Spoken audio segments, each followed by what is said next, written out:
భారతదేశంలో ఏ పెళ్ళి అయినా, పేరంటమైనా, చిన్న ఫంక్షన్ అయినా బంగారం కొనందే పేరంటం జరగదు, ఫంక్షన్ జరగదు. అలాంటిది భారతదేశంలో ఆయన బంగారం కొనొద్దన్నాడు.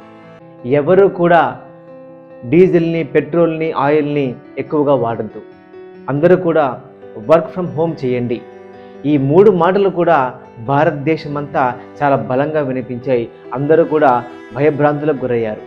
ఇటీవల మన ప్రధానమంత్రి నరేంద్ర మోడీ గారు హైదరాబాద్కు వచ్చినటువంటి సందర్భంగా భారతదేశం అంతా ప్రతిధ్వనించేలా, అందరి మనసులు గగురు పుడిచేలా, నిద్రపోయిన వాళ్ళు కూడా మేల్కొనేలా ఒక బ్రహ్మాండమైన మాట చెప్పారు.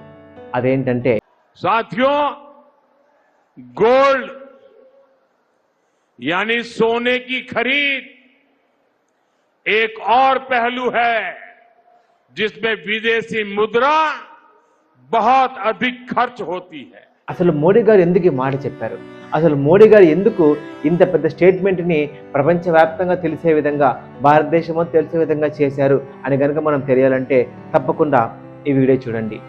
అసలు ఈ 3 విషయాలు ఎందుకు ఇంత బలంగా ఆయన చెప్పడం జరిగింది, ఇంత పెద్ద స్టేట్మెంట్ని ఆయన ఎందుకు భారతదేశం అంతా చెప్పడం జరిగింది అని కనుక మనం కొంచెం లోతుల్లోకి వెళ్తే చాలా ముఖ్యమైన, చాలా వాల్యుబుల్ విషయాలు మనకు తెలుస్తాయి. బంగారం యొక్క వాడకం భారతదేశంలో చాలా ఎక్కువగా ఉంది. ఎక్కువగా ఉండడం వల్ల భారతదేశం బంగారాన్ని వేరే దేశాల నుంచి మనము దిగుమతి చేసుకుంటున్నాం. వేరే దేశాల నుంచి, ముఖ్యంగా సౌత్ ఆఫ్రికా కావచ్చు, ఇలాంటి దేశాల నుంచి మనం బంగారాన్ని ఎక్కువగా దిగుమతి చేసుకుంటున్నాం.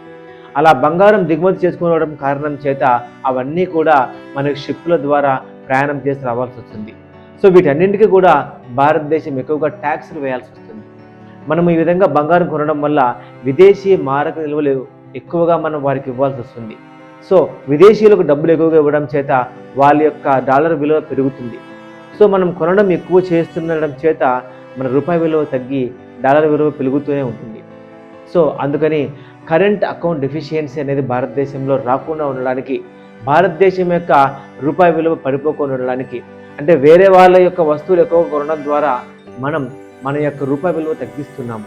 అంతేకాకుండా మనం ఎక్కువగా రష్యా నుంచి కావచ్చు, ఇరాక్, ఇరాన్ లాంటి దేశాల నుంచి కావచ్చు, సౌదీ అరేబియా నుంచి కావచ్చు, మనం తెచ్చుకుంటున్నటువంటి డీజిల్, పెట్రోల్ వంటి ముడి చమురు కూడా భారతదేశం ఎక్కువగా తీసుకుంటుంది, దిగుమతి చేసుకుంటుంది.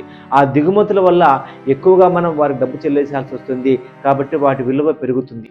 సో ఇలా వాటి విలువ పెరుగుతూ పోతే వాళ్ళు మనల్ని డిమాండ్ చేయడం ప్రారంభిస్తారు. ఇటీవల భారతదేశంలో పెట్రోల్ కొరత ఎంత ఉందో మనం చూసాం.